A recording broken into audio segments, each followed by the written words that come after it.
In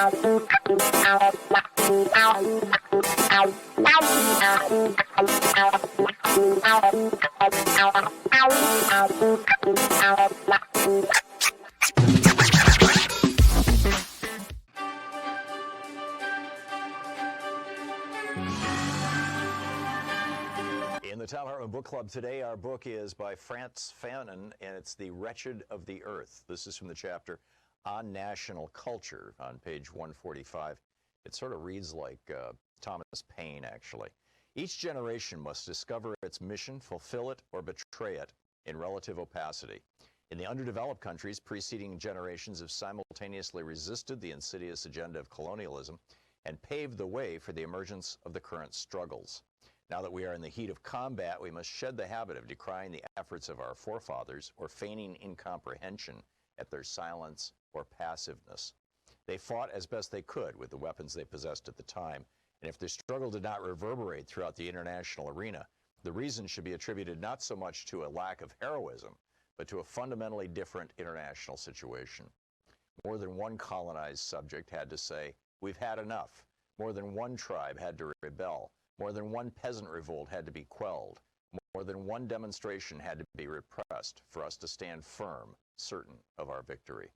For those of us who are determined to break the back of colonialism, our historic mission is to authorize every revolt, every desperate act, and every attack aborted or drowned in blood. In this chapter, we'll analyze the fundamental issue of the legitimate claim to a nation. The political party that mobilizes the people, however, is little concerned with this issue of legitimacy. Political parties are concerned solely with daily reality, and it is in the name of this reality, in the name of this immediacy which influences the present and future of men and women, that they make their call to action. The political party may very well speak of the nation in emotional terms, but it is primarily interested in getting the people who are listening to understand that they must join in the struggle if they quite simply want to exist. We now know that in the first phase of the national struggle, colonialism attempts to diffuse nationalist demands by manipulating economic doctrine.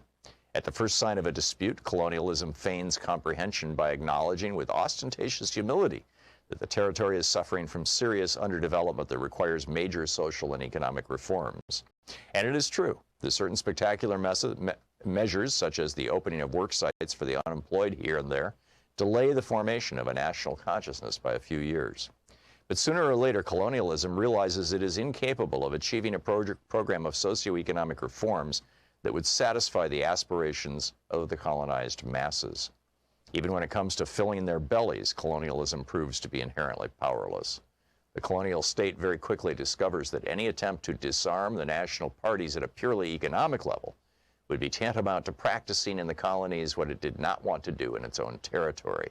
And it is no coincidence that today the doctrine of Cartierism is on the rise just about everywhere.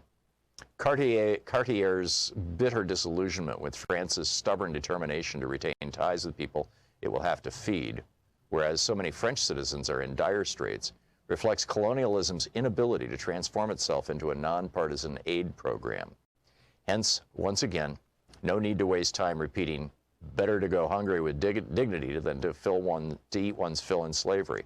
On the contrary, we must persuade ourselves that colonialism is incapable of procuring for colonized people the material conditions likely to make them forget their quest for dignity.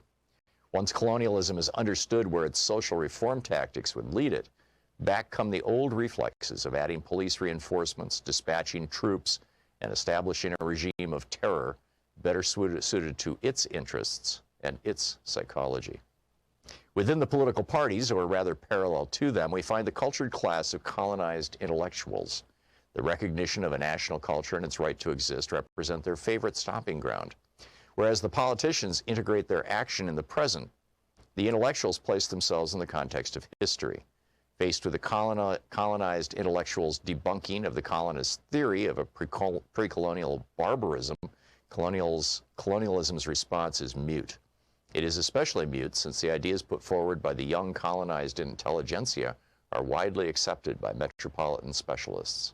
It is in fact now commonly recognized that for several decades, numerous European researchers have widely rehabilitated African, Mexican, and Peruvian civilizations. Some have been surprised by the passive invested by the colonized intellectuals in their defense of a national culture. But those who consider this passion exaggerated are strangely apt to forget that their psyches and their egos are conveniently safeguarded by the French or German culture, whose worth has been proven and which has gone unchallenged. I concede the fact that the actual existence of an Aztec civilization has done little to change the diet of today's Mexican peasant. I concede that whatever proof there is of the once mighty Songhai civilization does not change the fact that the Songhais today are undernourished, illiterate, abandoned to the skies and water, with a blank mind and glazed eyes. But as we have said on several occasions, this passionate quest for a national culture prior to the colonial era can be justified by the colonized intellectuals' shared interest in stepping back and taking a hard look at the Western culture in which they risk becoming ensnared.